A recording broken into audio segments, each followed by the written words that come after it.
Hello and welcome back to the channel. My name is Garrett Harding, and in today's video I'm going to show you how to take the hum and some of that background noise out of your audio recordings. So I've got the headphones on, we're working with audio today, and without any further ado, let's get into this.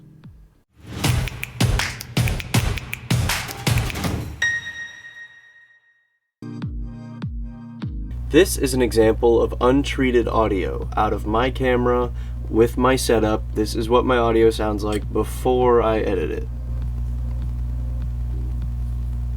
And this is an example of what my audio sounds like after I've added my dehummers, my denoisers, and done a little bit of tweaking with the audio levels. This is a little bit better. Let me show you how to do this. So here we are inside of Davinci Resolve. We have our clip right here that we're going to be using. It has untreated audio, so it's the same clip that you saw earlier, and I'm going to show you how I took it from having horrible, crappy background noise and humming to having none and being a clean audio clip. So we'll play it just so you can see that right now it is full of humming and noise. This is an example of untreated audio. There it is. You can hear it in the background that it's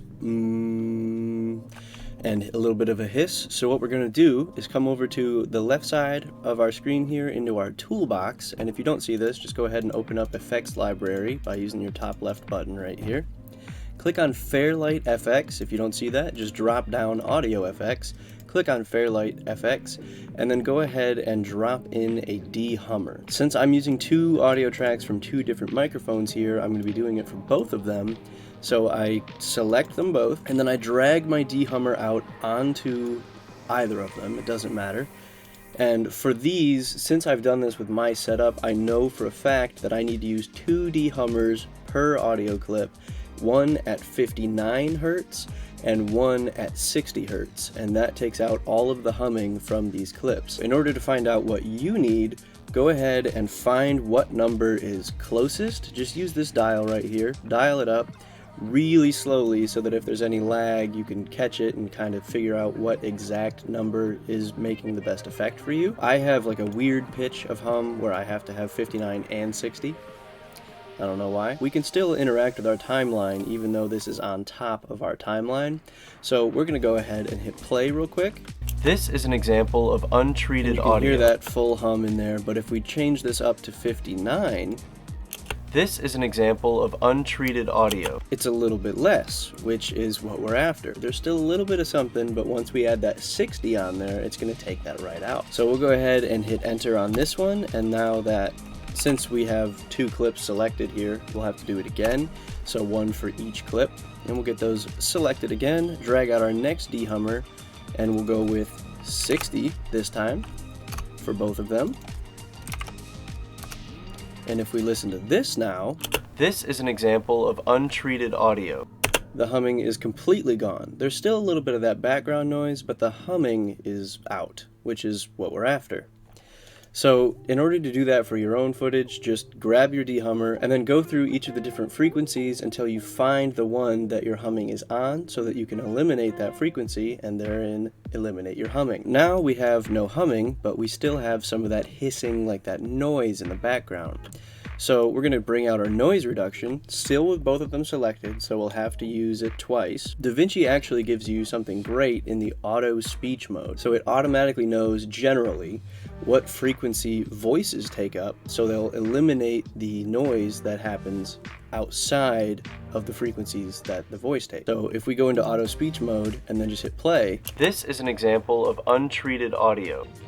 There's already significantly less noise just automatically, but sometimes this can make you sound a little bit robotic, so it's highly recommended that you, at the end of your clip, while you're still recording, go ahead and extend it a little bit. Just keep recording past the point when you're done recording so that you get a little bit of a picture of what the actual noise sounds like. And then we can get into this manual mode right here, and we can go ahead and start where that noise starts with no talking, and then we'll hit learn, and then we'll hit play, and it will learn what that noise sounds like. So we want to make sure that we're using this one, the B raw one, because as you can see right there, it has a lot more noise in it. So now that it's listened to that chunk, generally you want like a full minute for that chunk. But now that it's listened to that, you can go ahead and just play it back. A lot of that will be taken out just from that short chunk, but if you have a full minute of learning for it, it's a lot more effective and a lot more accurate. This is an example of untreated audio out of my camera. So now this audio is treated. If we were to do the same thing with this one, we'll just do auto speech mode with that one because it's really clean anyway, as you can see from the waveform down here. And then if we hit play, example of untreated audio out of my camera with my setup. That is significantly better than before, where all we had was humming and noise. So if we turn off all of these effects that we have on both of our clips, we're going to go ahead and listen back again. This is an example of untreated audio out of not great, and then we turn them back on.